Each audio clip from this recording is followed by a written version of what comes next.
Welcome to the Hazard Class Podcast. This is the podcast where I ask my stupid questions to some of the smartest people in and around the world of emergency services.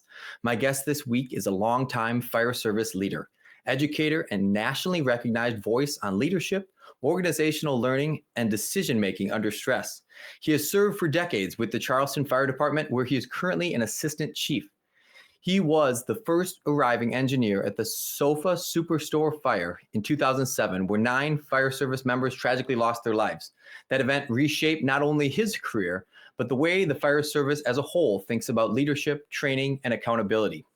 Since then, he's earned a doctorate in education, authored multiple books, and dedicated his life to helping departments learn from tragedy, build resilient leaders, and perform better under pressure.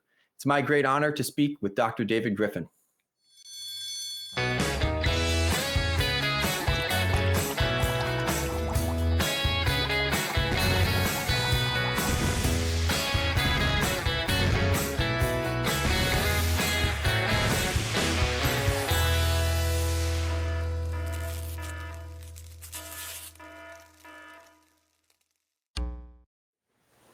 Good morning, sir. Thank you for joining me. Good morning. Thanks for having me. Of course. Yeah, my pleasure.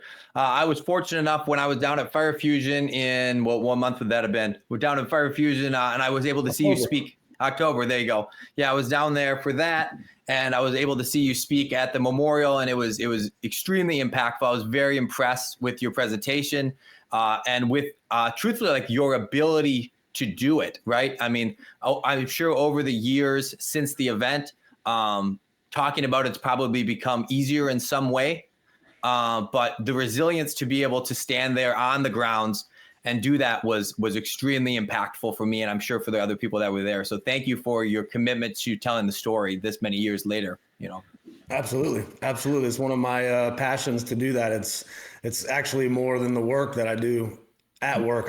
My passion is to remember the 9 and to give that story on the site so people can understand how heavy of an emotional time that was for us then, but also now. Mm-hmm. And it was extremely impactful to see you with your life experience standing there in the actual place, seeing the markers for where the people succumb.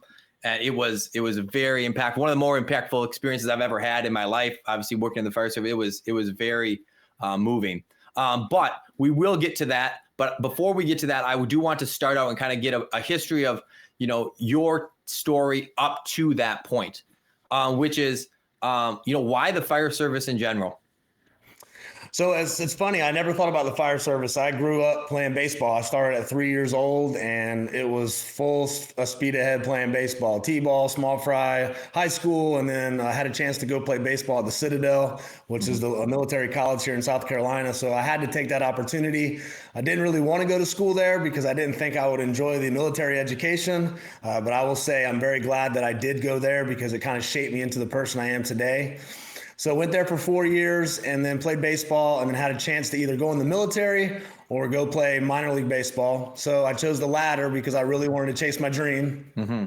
So for two years, I traveled and played minor league baseball and tried to learn how to hit with a wooden bat, which was much more challenging than I ever thought.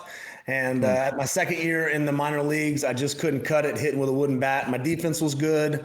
Base running was good. My speed was good. I just could not make that adjustment. So they released me, and I thought about trying to get on with another team. And at that point, I was 23, I believe, 22 or 23, and I just wanted to get on with my life. So I went back to school at the Citadel to coach there as what you call a volunteer assistant, which that's basically mentoring to be a coach. So I'm coaching out there, and the fire chief of Charleston actually would come out and throw batting practice to us because he was a big fan of our team. And he was just a great guy. And he walked up to me one day while I'm hitting ground balls as the coach, and he asked me what I was going to do with my life. And I said, "Chief, I really don't know." And he kind of gave me this funny grin and said, "You need to be a fireman." I said, "Chief, what are you talking about? I don't have any idea what that entails." So he told me a few things, and the one thing that really hooked me, he told me I only had to work every third day.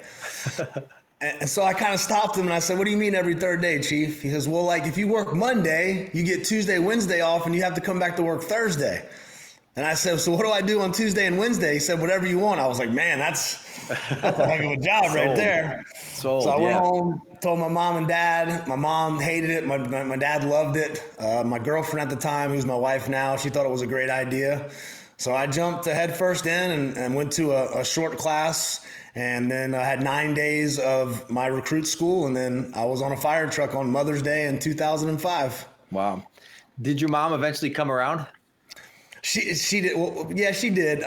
She was just a little concerned at the time because she just didn't understand the full picture of what a firefighter was. You know, she thought about it as backdraft and ladder 49 and everybody dies. And so it's ironic that she felt that way. And then 2 years later, we obviously have this major event to where she's like, I told you this was a possibility. Yeah. Right. But yeah, she came around and she's been a very big supporter through all the mental health issues that we've gone through as a department, myself, my family. She's always been there, and I'm super glad that her and my dad have been supportive. Yeah. So that's a big portion of that I couldn't believe as you recanted the story when I was there, which was walk me through that hiring process, because it's kind of mind-blowing with the standards that we have today. Yeah, for sure. Back then, it was a little different. You know, the fire chief, which I think he was ahead of his time in this, and you're going to get some controversy people listening to this, but I will say the way that he hired you as a person. He knew you as a person, and he knew what kind of character you had. He could shape you into a firefighter. And so you had to be basically vouched for. So someone would vouch for you. And then I went to my interview in sweatpants and a t-shirt, and it was actually my wife with me, my girlfriend at the time. And he actually interviewed her more than he interviewed me. He just told her what it's like to be the spouse of a firefighter, which at that point in 2005 was ahead of its time. No one ever did that. Mm-hmm. And I remember that 30, 45-minute conversation. She learned a lot about what to expect about me being gone for 24 hours, sometimes 48 hours. And then I was sent to a class. It's called 1152. I went to that class in Colleton County, which is about an hour and a half from Charleston. So I'd go there on Mondays and Wednesdays from about 6 to 9 p.m. and then Saturdays from about 8 to 4 for 6 weeks. And that was my intro to firefighting. And once I got that certificate, I was able to join the fire department in Charleston, because in South Carolina, to this day, the fire chief can choose your level of training. It's whatever they think that you need, and then that allows them to hire you. So I passed my 1152 class on a Saturday, and I started recruit school on a Monday. And so for those 9 days, I learned how to put my gear on, turned hydrants. I learned on an old double clutch and Mac, all the equipment. I mean, it was incredible. Like, I was blown away with what these guys were teaching me. And I still to this day, you know, people, they speak negative about that time period. And I'm disappointed in that, because it's not a negative time. It's actually a time to where we just learned there were other ways of operating. But I look back at that time, and I think that kind of shaped me into the firefighter that I am, but also the conversations that I have today with our younger folks, because the things that we did back then, we literally just didn't know. And that's not an excuse. We didn't understand that these things were dangerous. And, you know, in my recruit school, I learned how to breathe smoke. You know, who does that today? Like, we literally learned how to breathe smoke because we wanted to know what it felt like. And that's not a negative statement. That is just the truth. But I will say that those lessons really taught me today how to lead, but also how to have those conversations when those young firefighters say, I want to do like you did. I want to use a sponge. I want to do this. I'm like, no, you don't. Yeah, we're better now than that. So I think that it's an interesting thing to think about, right? You look in retrospect and say, wow, it's so obvious that what we were doing then was flawed. Right. What do you think we're doing now that we'll look back and think that about? It could be the way we're doing pump operations. It could be the way that we're doing incident command. It could be the way that we're treating mental health. We don't understand if what we're doing as in peer support and critical incident stress debriefings and therapy, we don't really have the true tale of what that's going to look like in 10 and 15 years, because it's such a new process for us. So I think that's one of the items I'm curious about, what it looks like in 30 and 40 years. What is that mental health aspect of educating our firefighters and our senior leaders and getting them on the same page? Because if you look at most departments, what you'll see is the younger generation, and this is proven in our organization, but also a lot of others, they're very more open to the conversation of mental health, therapy. The older group, which I'm a part of that as well, but I was at this seminal moment in my career where I had this life-changing event that made me understand therapy. There's a little there's a little tug of war with that, because there's some older folks, not bad people, good people across the country, that they don't understand that it impacts us a little bit differently today. And you start to see them judging these younger firefighters and saying they're weak and this and that. They're not weak. They're just different. And we have to understand how to connect with them to make sure that they're not struggling, like we've struggled in our careers. Is there anything that you think you did back then that was better than what you do now? As an organization or as a person? I think as a fire service in general, obviously we're all about progression, right? We want to make things better than the generation before us. But I think sometimes we maybe lose some things. Is there anything you identify that we've lost? I loved how you asked that question, because it's so fire service oriented to me. I think it's the people connection that we've lost. We have data for everything you can think of. I can tell you how fast our guys get on the rig, how fast they get to the call. I can tell you how fast they drive their rigs. But I always ask people, do you know what their birthday is? Do you know their anniversary date? Do you know their family? Do you know how many kids they have? Do you know when they're struggling? Like, that data to me, I always talk about two types of data. There's response data, and there's something I call appreciative data. Appreciative data is knowing your people and caring about your people. The response data is super critical. You have to know that to get the dollars you need to make your organization run. But the firefighters and the people running these calls, they want you to care about them and actually understand what they're going through. We had a crew yesterday that ran a really, really bad day.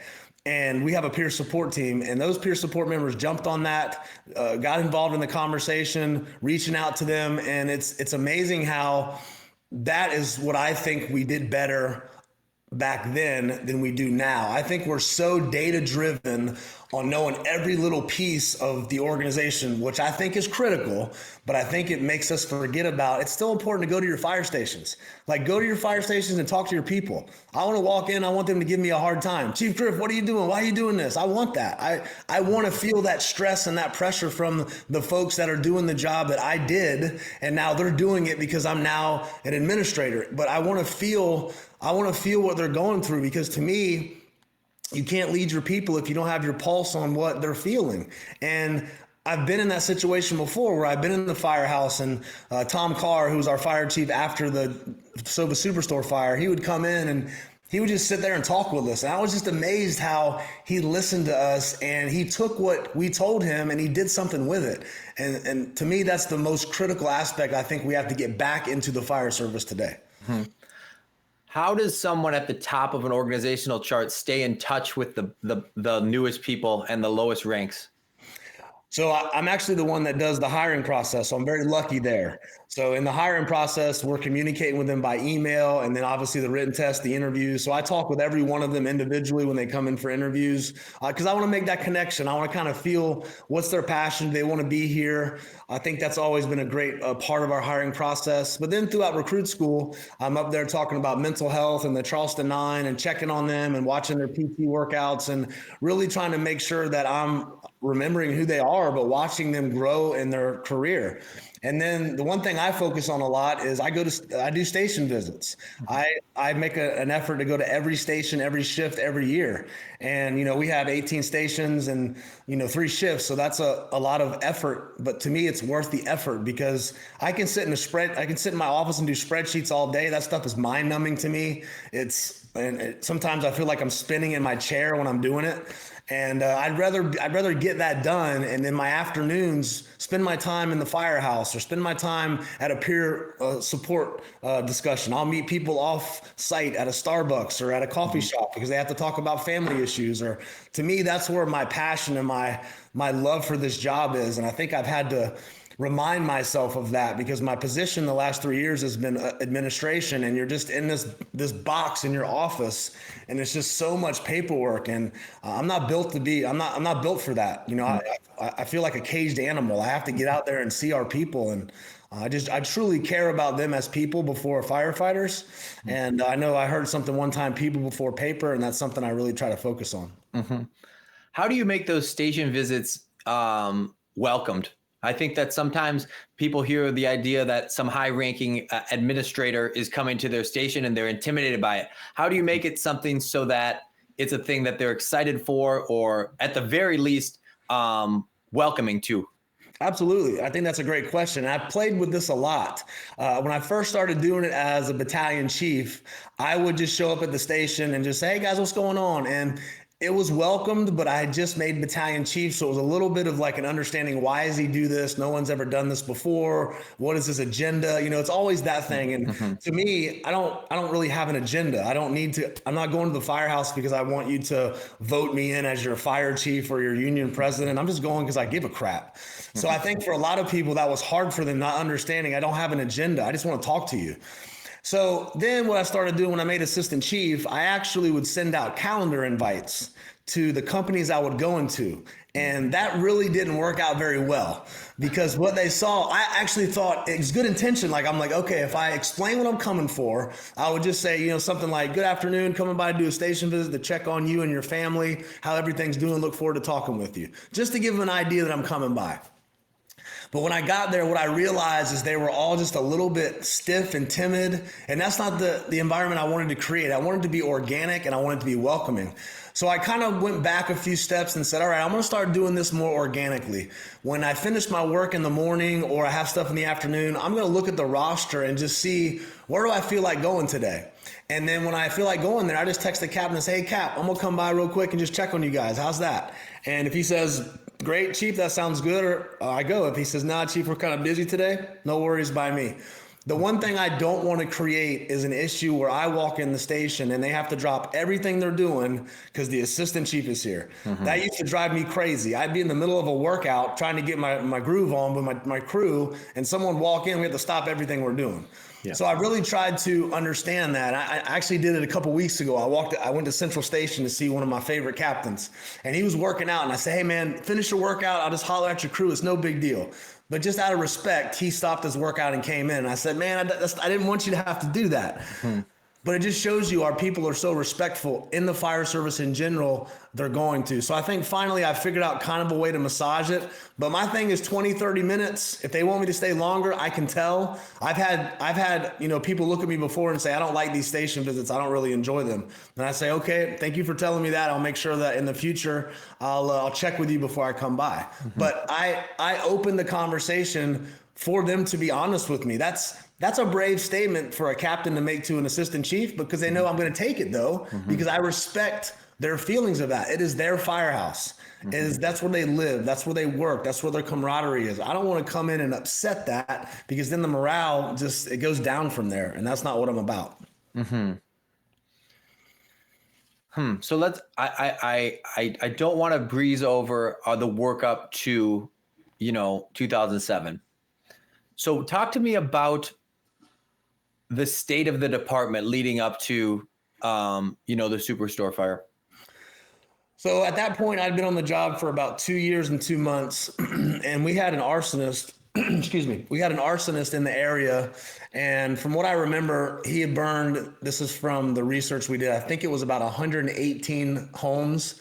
Most of them were 2-story residential balloon frame structures. So we had this specific way we would fight these fires. And for me, I thought everybody fought fire this way. We'd arrive on scene, we'd stretch the booster. Most of the time we used tank water, but we'd get a supply line of a 2.5. These guys were just unbelievable. They stretched that booster and I'd just be following them inside because I didn't know what I was doing. And they'd take that booster and they'd hit that fire and they start pulling tongue and groove, and just the quickness and the speed and the ease of what they did, it just mesmerized me, because I honestly didn't know what they were doing, but they were so calm. They never got excited. It was just a calm, chaotic environment, and the fire always went out. The training up to that point, like I said, it was that basic 6-week class, then our 9 days of training. And then, from there, we just had on-the-job training, and we took it very serious, and we had a lot of fire back then, so we were able to learn a lot very quickly. So describe for people that maybe aren't as familiar with this incident, the setting, the scale, set the stage for the event. So the Sofa Superstore is a commercial structure. It was a furniture store. It started out as a grocery store. The original building was about 125 by 130 feet. And then they added on 2 showrooms on the left and right side. Those were 60 by 120. So if you can imagine the size of this building. In the back of the building, they added a warehouse, which was about 120 by 130, but it was about 29 foot tall. The regular storefront was about 14 foot tall. So in that warehouse, you had furniture stacked about 20 foot in height. It was just a massive fuel load. So the way that was constructed, there were roll-up doors in between these different additions, and they were supposed to be operated by fusible link systems. So the way it was set up was actually legal until around the year 2000-ish or so. We stopped doing commercial inspections as a city. So when that happened, there were some additions made to this structure, which actually connected those 4 independent buildings together, and there were no permits and no inspections done. So if permits and inspections were done, there would have been sprinklers throughout this area. Now, the reason why that area is focused on, because outside of that area is the loading dock. So think of a grocery store loading dock, elevated area to where they back the 18-wheelers and unload groceries. Well, that was turned into a loading dock for furniture, but common practice was to keep old furniture, cardboard boxes from the furniture, and they had over 21-gallon cans of naphtha and lacquer thinner in that area. That's also where people took their smoke breaks. So according to the Routley report, more than likely this was started by improperly discarded smoking materials. There's other reports that say it could have been started by improperly discarded smoking materials, or someone could have said it. So I think there's a little bit of confusion with that, but I think after you look at the real data and you read through it, you can come to your own conclusion with that. So what do you think? My opinion is that it was improperly discarded smoking materials. From the interviews that were done and from people that were working and what they had said, that is my opinion from the research that I have done, because it's 7:09 p.m. and it's broad daylight. It's the summertime. The store is it's operating normal. There's workers in the store. There's customers there. It's kind of a weird time to set a fire, in my opinion. Yeah. So we're 0.8 of a mile away towards the city in our station. So we're the first due company, Engine 11. So that day, the captain was actually on vacation. So the engineer, very, very knowledgeable guy, bumped over to be the acting captain. They moved me from Engine 3 to Engine 11 to be the acting engineer, which our term is called assistant engineer. And then my firefighter was 19 years old with about 6 months on the job. And his best friend was Mikey French, who was on ladder 5, who obviously dies that day. So very heavy for that young man, and I always speak about him because he's now one of our battalion chiefs, and I think his limit to what he can do is unstoppable. He's very smart. He sees where we need to go. He sees the differences of where we were and where we are now. But to know him on that day and now see what he's grown into, it's pretty impressive because of what he's been through. So about 7:09, we get the call. We respond. We arrive on scene at 7:11, 2 minutes later. We arrive on scene, it's a trash fire. There's no smoke, there's no fire in the building. That's been confirmed by my firefighter, by my captain. It was clear as day. And then from 7:11 to 7:28, that's really where the bulk of this event took place. So I always call it 27 minutes. I'm writing a book right now called 27 Minutes, because it's really 27 minutes is when those firefighters had the most difficult time and lost their lives, because from 7:11 to 7:38, in those 27 minutes, the fire goes from the outside of the loading dock through that entire 42,000 square feet out the front windows. It's just unbelievable the speed that it moves, and the videos that we have to watch that happen so quickly is incredible. So the first crew gets there, which is us, and Engine 10. So Engine 10 actually beats us to the fire. So they're on the loading dock side where the fire has started. We're on the front of the building. And if you do research on this, you're able to see where we were located. The ladder truck's on the front of the building as well. And as the ladder truck and my company get together, they stretch 1.5 inches in the building. And as they stretch that 1.5 inches, it's not long enough. So the initial stretch was 250. So we combined 2 jump lines to make it 500 feet. So if you ever think about 500 feet of a dry hose line into a building wrapped on top of itself, it's pretty scary. So there's about 150 feet in a little area that's wrapped on top of itself. So I can only imagine those firefighters, when they're running out of air, crawling on top of that hose line back and forth, just expelling their air. Back then we used 22 16 cylinders. So that should give you an idea of how quickly their air was used.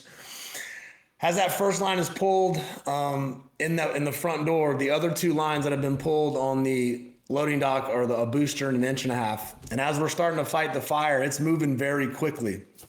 My captain, he goes to investigate and he notices some smoke coming from the drop ceiling under a door. So already the fire is moving its way in the building and in the drop ceiling. And then a few minutes later, it's made its way into the loading dock. And then as it keeps progressing, we continue to have companies arriving on scene. We didn't call for a second alarm because it wasn't a part of our process back then. We would call for singular engines. So as they arrive on scene, they're going inside and we're continuing to fight the fire. Now, me standing at the pump panel, I'm absolutely lost. I can't get the truck to go and pump. I'm waiting on a supply line, which my supply line was 1,750 feet of 2.5, connected to 100 feet of 3-inch, was just incredible. I didn't understand at the time that was not sufficient because I didn't understand what LDH was. I didn't understand volume of water. I mean, I'm totally ignorant to a lot of this. And I don't blame my department for that. I blame myself. I didn't watch podcasts like this. I didn't read trade magazines. I didn't go to conferences. I was young. I was cocky. I was arrogant. I didn't understand that this job is just so detail oriented. So as I'm fumbling through the pump, my captain has to come back outside and put it into pump. And once he gets it into pump, I'm able to get the lines charged, but I'm waiting on a supply line for a good 8 to 10 minutes because of how long it is, but also as the supply line's being laid, there's cars running over the supply lines. They're running over the couplings. They almost run into the poor engineer who's laying me the supply line. So very, very difficult environment to operate in. This is when we start to hear people calling for help. I will tell you, I didn't hear the first call for help. The first call came about 7:28. It was Melvin Champagne. He says, "Which way out? I've lost connection with the hose line." I didn't hear that. I mean, the speaker's in my face at the pump panel. I'm not understanding that this could actually happen.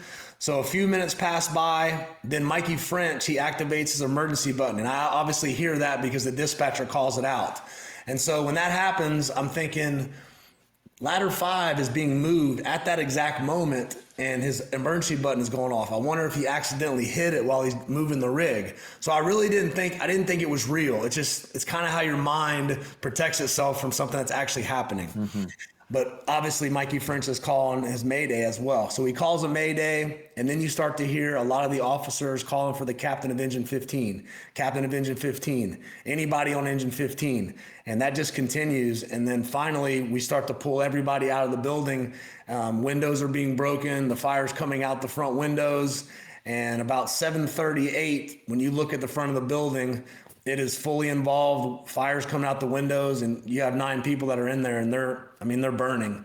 So to even think about how they passed away in that building, it had to be just the most horrific death. It's very sad. Talk to me about that decision to withdraw. So I don't really think that was a decision. We just couldn't. I know. The last thing I remember, which I actually have a video of this, which is very ironic, there were 2 mutual aid firefighters that were in the building, and they come really fumbling out the front door because the fire's chasing them out the front door. And I'm watching this take place at the pump panel because I'm so close. And when that happens, one of our chief officers walks up to them and they're having a conversation about something, but the chief officer puts his mask, his helmet on, and goes in the building. And he's in there for a few seconds. It could have been a minute. It felt like it wasn't long. And he comes back outside. And at that point, no one could go back in because every opening in that building had fire coming out of it. And so it wasn't a defensive call, but it was more or less just over time it getting worse and worse and worse. We just started to get everybody out of the building. And then the hardest part was the accountability piece, because we really didn't have a nationally recognized accountability system where you had PAR checks and you had accountability tags or passports. You know, we had a roster that I actually have sitting here on my desk of the day that it happened. And, you know, as I look at that, there's X's on the roster for the guys we couldn't find. And that's literally how we identified them. Wow. What do you remember about it sinking in? Like, I know you talked about it kind of feeling surreal and overwhelming as the reports were coming in. When did it finally hit? What had occurred? For me, it didn't sink in during the fire. It didn't really even sink in after, when we were trying to get our equipment organized and we heard firefighters were found in the building. For some reason, my mind kept telling me these guys are so good. They're not dead. They found a place to hunker down, and we're going to find them and they're going to be fine. But then when that first body is brought out, carried an American flag, and we're standing and we're saluting it, and I watch Brad Beatty being carried by the fire chief and 4 other recovery members, that's when it really hit me. And I said, wow, this is really happening. But it's kind of like an out-of-body experience. You're watching yourself. You're watching all of your friends. They're all emotional. You have family members there yelling and screaming. It was just it's really hard for your mind to even process that at the time. So like we all do as firefighters, we compartmentalize it just to get through the task that we're in. But, we did that 8 more times over about 6 hours. And those search crews, all those guys on the search crews, recovery teams, those are our people. Those are our firefighters that volunteered to go in the building. I wasn't on the search crews. I had a friend of mine who was nice enough to share the pictures from what the search crews took, because they had the wherewithal to bring in the old disposable cameras. This is before we had very nice cell phones. Mm-hmm. And these pictures are just, it's tough looking at the firefighters because you can barely see them because they're like melted into the trusses and the furniture. But when you take a step back and you look at our recovery members looking at the firefighters, the expression on their face, they can't comprehend it. And you have to think now they have to dig the firefighter out, wrap it in American flag, pull it through that building because most of the building was collapsed, and take it outside. And I'm always very respectful of those guys. I have the list of who they are. And when I see them, I know that it weighs on them heavy. And many of them, you can never tell, and they wouldn't tell you because they're very humble. But I'm proud to know the job they did that night, and it was difficult. Mm-hmm. How does a department go back to work after that? That's an interesting question. And, for us, we had the next 2 days off, which was Tuesday, June 19th and Wednesday, June 20th. And I went back to work on the same engine with the same crew in the same firehouse. And we really didn't understand the gravity of what we experienced. We were on national news, and it was just unbelievable to us because we didn't understand the magnitude. But the one thing I remember, and it frustrates me to this day, we were going to grocery stores just to get our food or whatever, and everybody's trying to buy us food and bring us groceries, and they kept saying this one phrase to us: you guys are my heroes. You guys are heroes. Thank you for your service. You guys are heroes. And on those couple of days they were saying that, I didn't understand, were we heroes? Were we not heroes? Like what? I didn't understand. I was just young and confused. And, when I look back on it now, the heroes are the Charleston 9. They didn't want to die that day, but with them passing away that day in the method that they did, and all of the research and the studies that have been done by countless people over the last almost 19 years, their deaths have changed the fire service dramatically. Mm-hmm. And they're the heroes. And we went back to work and we did the best we could. But I remember shortly after that, we had a pretty significant call. I think I was on engine 3 at that time, and they were building a pretty large structure a couple blocks down the street, and it was a collapse call. And I'm not a USAR guy. I always give the USAR guys a hard time because I love what they do. I'm jealous of how their skill set. I've never been good at that stuff. Mm-hmm. So we go to a USAR call, and it's an engine company, and I'm in my button-up shirt, my core frame shoes, and there's this guy buried under a pile of dirt. And I'm running down this little ravine in my core frame shoes, my dress shirt, and I'm just digging this guy out with a shovel in my hands while this other pile of dirt is right behind us, which could have fallen on us. But we're doing our best effort. Like, we're trying to save this guy. But I remember in that moment, as I was trying to dig that guy out, I'm like, what if that pile of dirt falls on? And I said, can't think about that. Just keep working. So we kept working. We got the guy out, thankfully. But I think at that moment, I just had this feeling of like, man, something bad could have just happened right there. And then I thought, am I being too cautious? Am I overthinking this? But just very confusing for a young person that doesn't really understand the culture yet, because I didn't immerse myself, unfortunately. I was kind of the guy that would come to work and just go home. I tell the story that I wasn't a very good example of a firefighter because I just didn't get the seriousness of this job. And then after that, everything became super serious to me. And that's why today, the way I lead is different. I see things different. I perceive things different. My expectations of leaders are different. And I don't hide that. And I'm not afraid to hide that because I think as a leader, we have to be the ones who are setting this example for these younger folks coming up. If they don't want to look like us and be like us and act like us, then what are we doing? Mm-hmm. So how long did it take for the department to change after the event? We're still changing. We're still making progress. I would say it was a good 3 years until you started to see like actual in-depth progress. And the reason why I use that 3-year mark is because, so for a year after the fire, our fire chief at the time, he was doing the best he could. He was trying to make the changes, but you have to realize heavy scrutiny on him, heavy scrutiny on the mayor and the city. And so he retires in May of 2008, I believe. And when he retired, we're almost a year out of the fire. So we've made a little bit of progress, but we haven't made that jump yet. Then we have a few months of a national search for a fire chief. We hired Tom Carr from Montgomery County, Maryland, which he was able to consolidate Montgomery County into what it is today. Just an evolutionary leader. To me, he was 10 years ahead of his time. He was just a brilliant man. So he comes in and he starts to lay out this blueprint of what our department should look like. And, the first thing I remember was the seatbelt policy. And we didn't really have a seatbelt policy back then. We didn't wear our seatbelts. And when that came out, it was very interesting to see the dynamic and to see the conversations. And even for me, I was like, I'm not wearing my seatbelt. I'm a real firefighter. I don't do that, just to know that I was a part of that. And it wasn't bad intentioned. It was so good intentioned, but we just didn't understand the seriousness of some of these things. And then we started to get LDH, and then you start to see 1 3/4 inch, and then you see the training has to change. All of us that were on the job before the fire, we had to all go and get trained on Fire 1, Fire 2, RIT, Rescue the Rescuer. It was mandatory. It was job contingent. You do it by a certain date or you no longer are employed.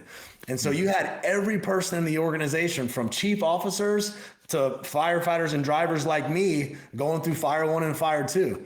So it was very, very interesting dynamic. And then you start hiring these large recruit schools of 20, 30, and 40. And all of these young people, and some of them are older, they already have Fire 1, Fire 2, and like Officer 1, Pump 1, and Pump 2. So you have this contingent of people coming in who are very knowledgeable, of great skill set. And you have these folks, myself included, are a part of a culture. And it was just this tug of war going back and forth.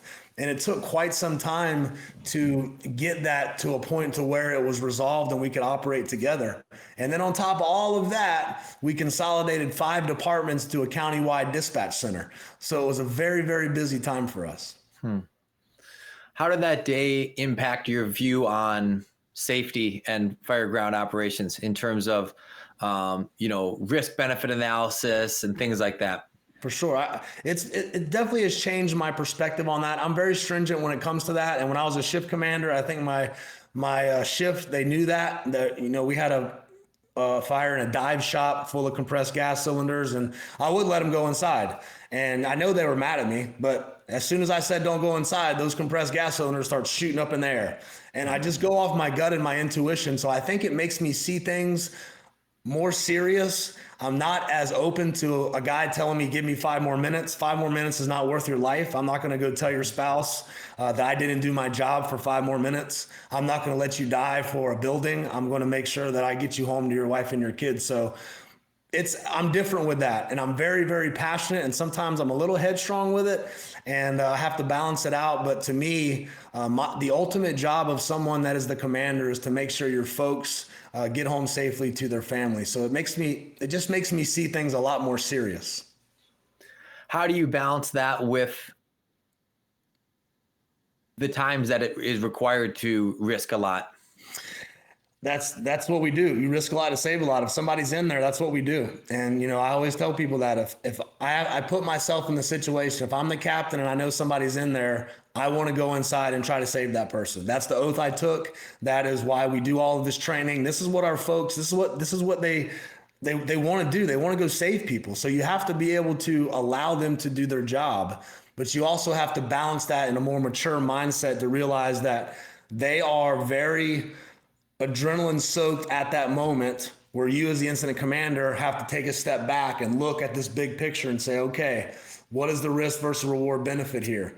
And I will say most of the time, your risk versus reward, it's worth the risk because that's the oath that we took. But there are times that you have to make that hard call. And there was one event that I was the engineer on this event, but the incident commander made the hard call. And to this day, I still believe when we turned that corner that there's no way that person was alive because every window had fire coming out of it. But I can't say that for definite, but I believe in what that incident commander, the call that person made, because it was a tough situation. I think in these conversations, I can never tell someone how to make that call. What I can say is your gut, your intuition, your education, your experience, that has to come into play. You can't just make decisions because your folks want to go. I want our folks to want to go. If I have to make them go, then that's not the people we want working for us or working for your department. I want to have to pull the reins, but there's got to be a balance in there to where they understand that when the reins are pulled, it's because it's from a caring place. We want to make sure that they're okay. Mm-hmm. So what's the legacy of the Charleston 9 and how does that weigh on you? I think their legacy is growing every single day. The more people that learn about this, you have to realize we're almost 19 years out. So this is the first year we will hire people who were born after this event took place.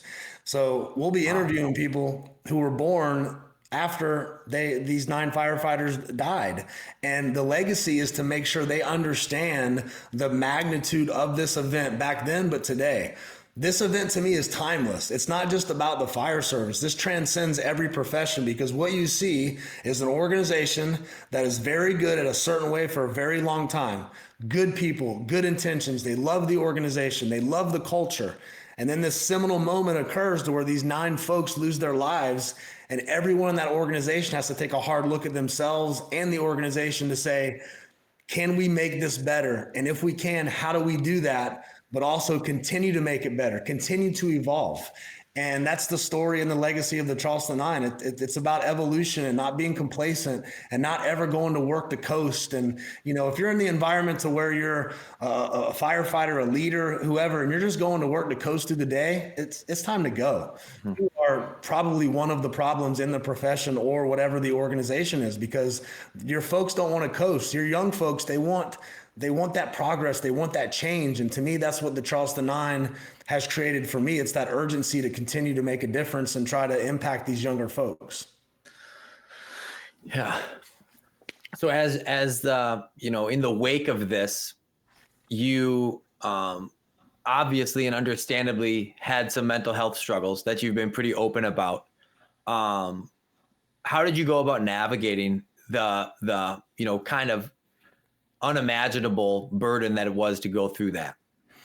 At first, I really didn't understand what I was feeling because I felt so bad, felt so guilty. I was upset all the time. I had these very vivid dreams and I had these very intense flashbacks and I could hear the radio traffic. And, that got pretty deep for about 4 years. And, I immersed myself in some not good habits during that time, prescription medication and, that I was not taking properly. And then obviously I was a mixed martial arts fighter. So I was involved in that lifestyle and I wasn't doing what I should do to recover personally, but help my organization. So I finally made a decision to go get therapy. And, when I first went, I didn't understand it or believe in it.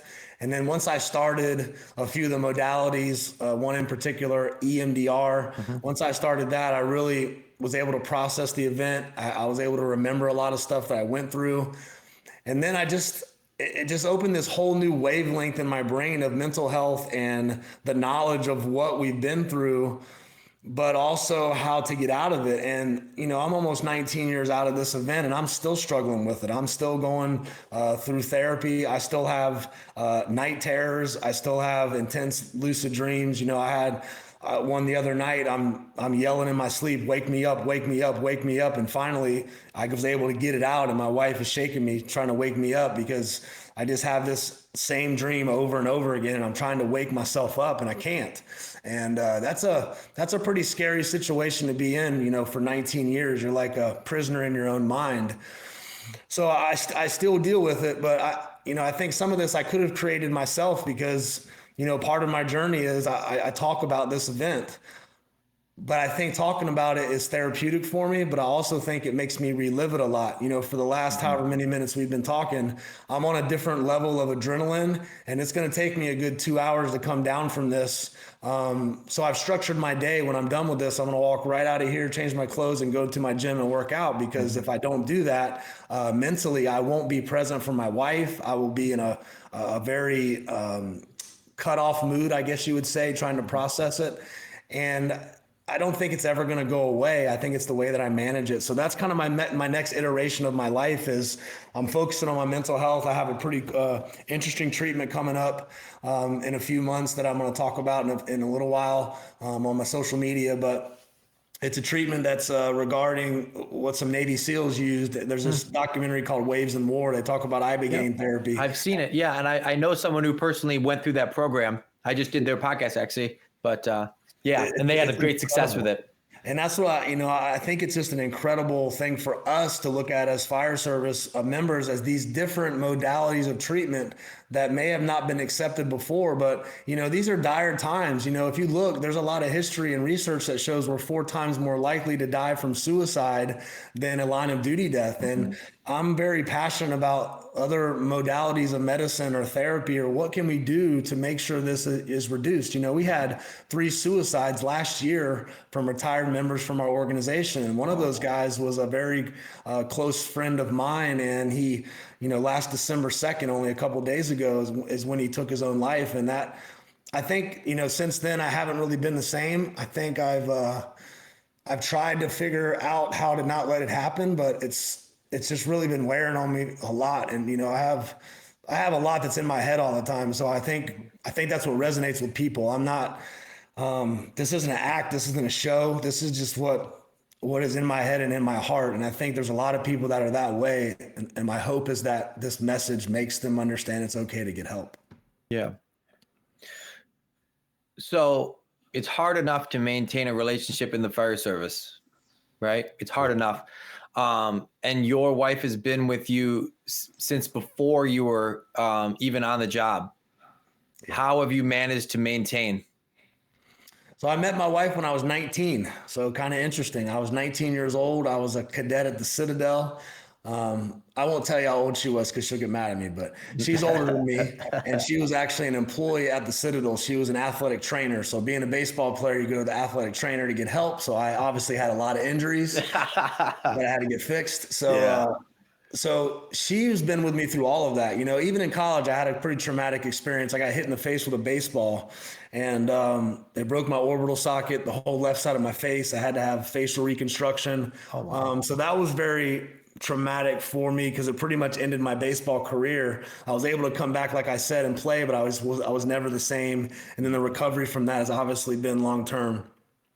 But then when we get into the fire service, we really didn't make this connection to understand the seriousness of the job. And I'll say that's my fault because I never told her what we did. I just told her I went to work and we didn't do much. And I wasn't really true to what we were doing. And I think that's a failure on our part as firefighters. We go home and we don't tell our spouse that we had a difficult day. I'm not saying go home and tell them that you had this massive suicide and give them all the details, but I'm saying go home and say, I had a pretty rough day yesterday. I did have a suicide. I don't want to talk about the details. I just need a couple minutes to kind of decompress.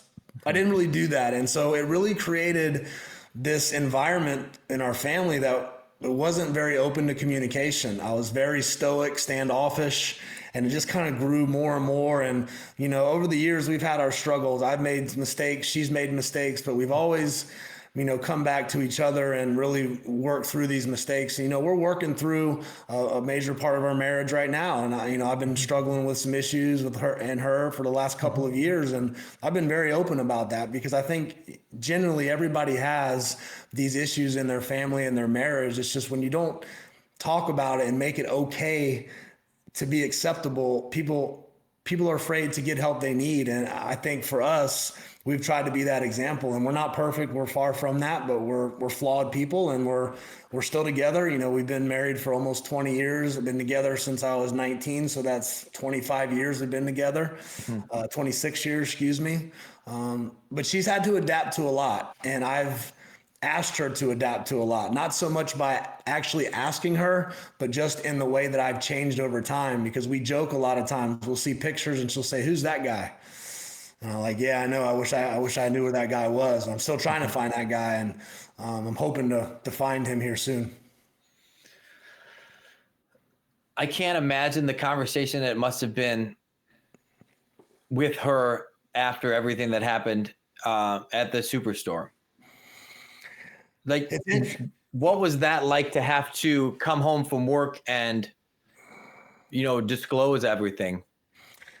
The interesting part is I didn't. I came home from work, and typical firefighter, she asked what happened, and I said I didn't want to talk about it. So I didn't say anything. I actually I went upstairs and took a shower, came back downstairs, ate some food, and was just kind of like insular in my mind and was trying to replay all of this. But over time, we had, bits and pieces of conversations, but she really didn't hear the full story until the first time I actually taught this, because I didn't want her to.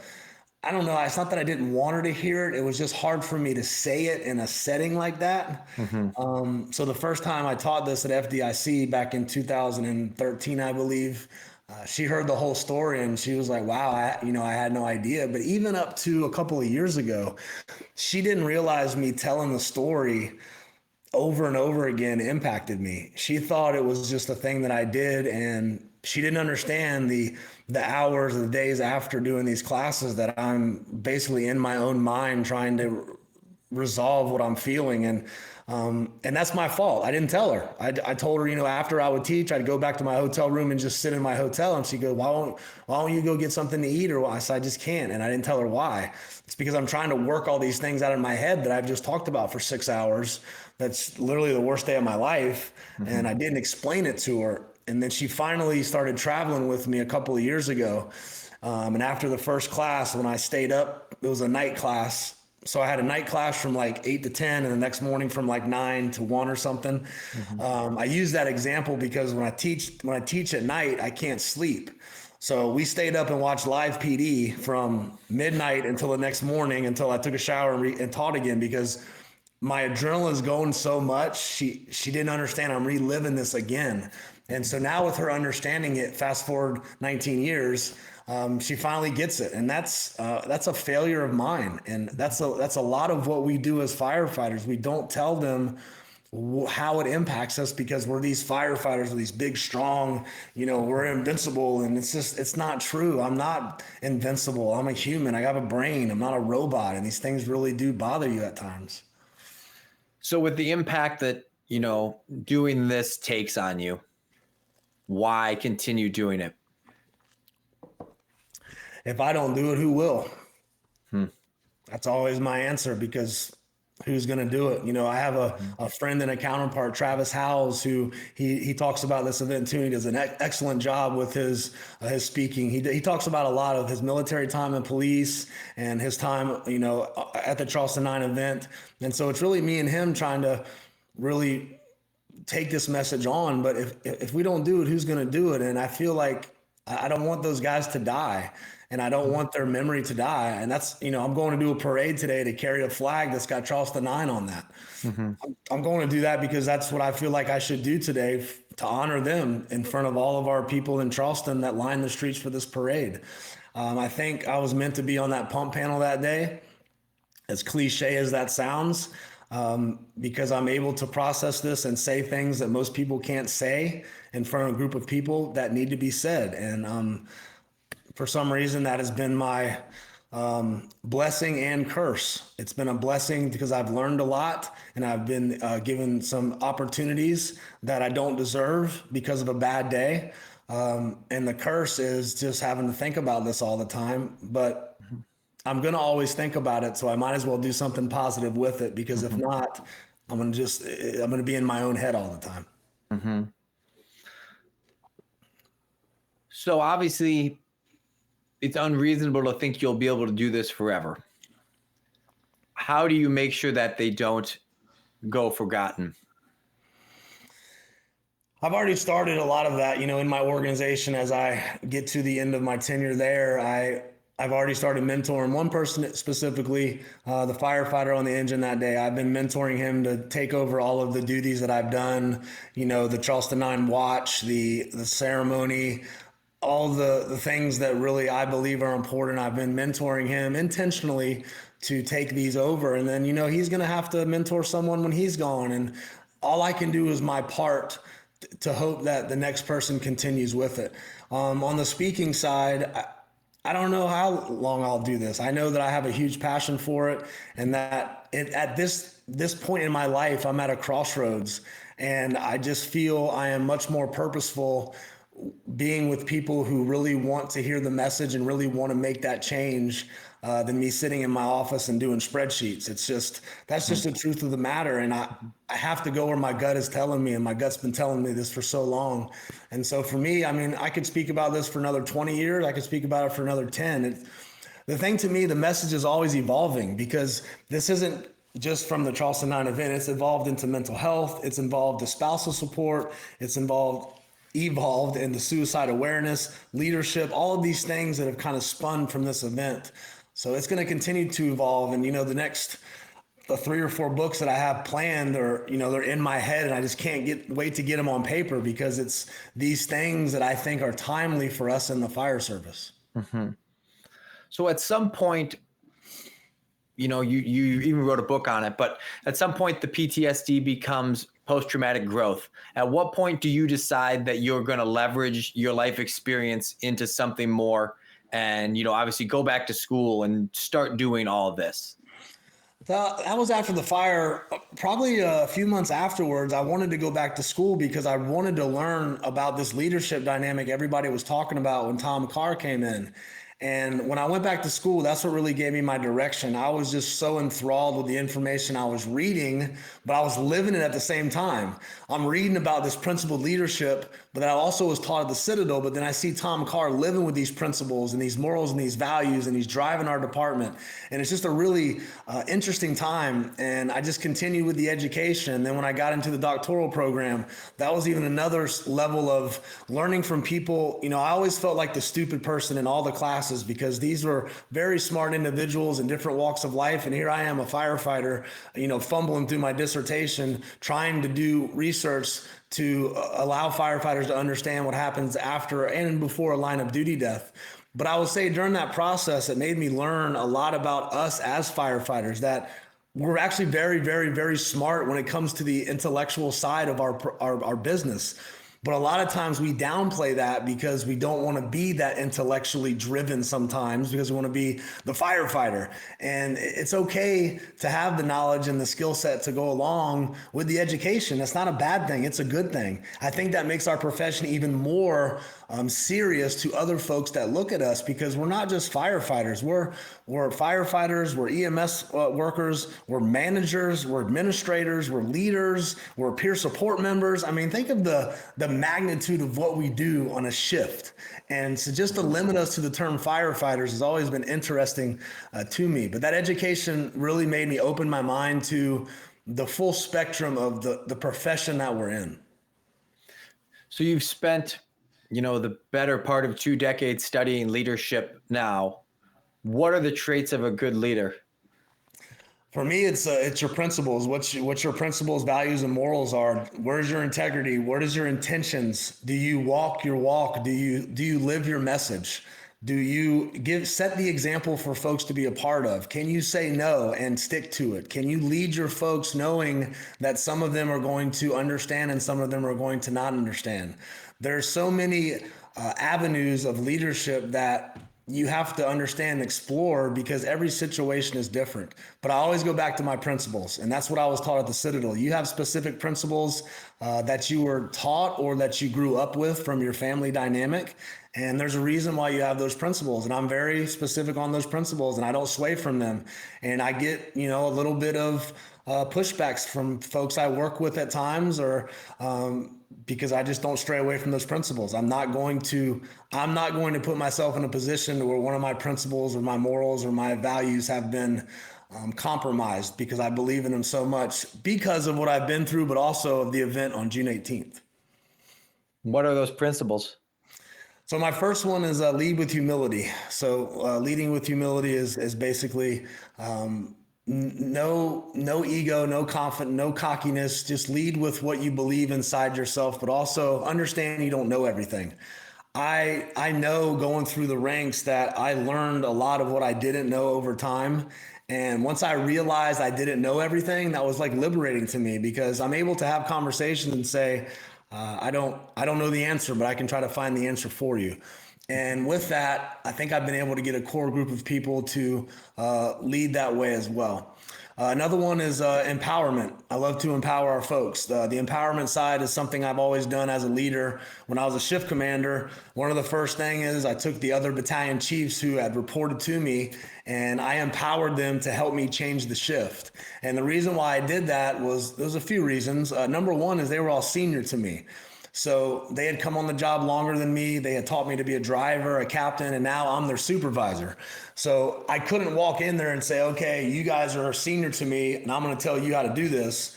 Well, I'm going to empower you to show me how we're going to do this in a collaborative environment. And I'll say when we did that, it was so impressing to me how those guys came together and they changed the dynamic of that shift. That shift was just operating on all cylinders. I mean, all the BCs were it was just incredible. The next one's mentorship. Mentoring is very important. You have to have someone mentored to take your position. If something happens to you today, who's going to be there to pick up the pieces? And I've always started that very early on. Even when I was promoted to assistant chief 3 years ago, I started prepping the folks that I believed could do the job that I'm doing. And I intentionally do that. I focus on this like a sport. When you are looking to replace someone, you look at the best people who are best at the job. It's almost like a draft. Mm-hmm. So some people could say, well, you play favorites. I don't play favorites. I focus on the people who can do a good job and that have a high limit to where they're going. And so it's almost like a draft pick to me. I look and see our culture. I look at our folks and say, okay, these folks are like top 5 draft picks. I believe these folks can take it to the next level. And then when you see another one get into that level, you pull them into the mix as well. And the mentorship side is so important because it gets them involved and it gets them engaged in conversations that they're not usually used to. But when they make that transition to a new position, they're ready for it. I've begged for mentorship for a long time, and I really never had somebody pull me to the side and say, okay, I'm gonna go in depth with you and mentor you on how to do this. I've always wanted to do that. I'm doing that now. And even for, I'm the honor guard commander. I'm mentoring somebody now to be the honor guard commander whenever my time is up, because I want someone to be able to replace that. Next is collaboration. Collaboration is super important, but you also have to realize that collaboration sometimes will slow you down. So you have to make sure when you collaborate with folks that can put their foot on the gas and they don't sit there with their foot on the brake. Mm-hmm. I'm not a guy that rides the brake. I ride the gas pedal. I'm ready to go. I want to make change and progress, but I want to make it at a speed that we can move on to the next thing. I don't like bureaucracy. I don't like things sitting in the background. I don't like conversations. Let's circle back to this. That's not part of my lingo. I don't want to circle back to anything. I want to talk about it now. I want to get it resolved. And I want to move on to the next thing. Mm-hmm. And I think when you do that, your folks understand the speed and the expectations of that. And the last one is expectations. I start out with high expectations, but also with empathy and a lot of compassion to know that you're not always going to meet those expectations, and neither am I. I know that I'm not always going to make the right decision. I know that I'm not always going to make the call when I have to, certain administrative processes or discipline issues or things like that. And I'm open to that. And that leads me right back to the top where humility comes into play. So those are what I really focus on. And I really live by that. And I want other people to do the same. So to be someone that holds a high bar for standards and principles, especially in a leadership role, you have to also then enforce them. So how do you do that effectively to hold people to a standard? I would say, especially people that are resistant to it. That's a very, very tough question. And I think you have to go back to the core of the organization and the culture. When you educate your folks on the necessity or the need for these reasons why we have these discipline or accountability, and I don't even use the word accountability, I use responsibility. Like, I hold you responsible to make sure your uniform looks like it should when you come to work, because that uniform has been worn since 1882, and it's a lot of people that have come before you and will be there after you. So a lot of, to me, is the conversations that we have. The enforcement side, to me, is not enforcement. It is creating a culture where folks want to do these things because they believe that it's important for the culture. And if they don't believe it's important for the culture, that's when the leader has to take a step back and say, all right, where are we at right now with our culture? Do we need to make a change? If we have a policy that we're not following, that doesn't mean our people are bad people. Maybe the policy is outdated. Maybe the times have changed to where we update that to where it's more adaptable to our current folks in the new generation of firefighters. And that's where I believe the culture has to ebb and flow and change at times. So I don't look at it as enforcement and accountability. I look at it as collaboration to where we can make these decisions together. However, there is always a person that has to make the final decision. And if you're that person, you have to be willing to make the decision and take the good with the bad. And sometimes there's more good than comes, or there's more bad than comes with good, but you kind of got to be ready for that. And as long as you're willing to have the conversations, I think people will buy into it. But it's when you make decisions and you can't have the conversations that you start to have issues. How would you want the people that report to you to describe you? Passionate, energetic, compassion, empathetic, caring, and that I truly care about them. And, you know, the interesting part is the people who report to me now are 3 civilian employees who are our admin team. It's our HR director, the assistant manager of budget, administrative services, and then an administrative assistant. And so I went from like 125 uniformed people to 3 civilian. So yeah, that's been a really fun process for me, because I was a little nervous the first day I went to be the assistant chief of administration. And I knew I had this core group that I really didn't know who they were, but they also weren't uniformed. So you can't lead them the same way. But I learned very quickly that you actually can lead them the same way, because the way that I lead is just expectations, compassion, and I really like to get out of their way. I think it's funny. One time somebody told me that they thought I was micromanaging my team, and I almost fell out of my chair because I was like, there's no way that I micromanage my team. Like I tell them to go and do these things and just keep me updated, copy me on the email. So this is the way I know if you're micromanaging or you're not as a leader.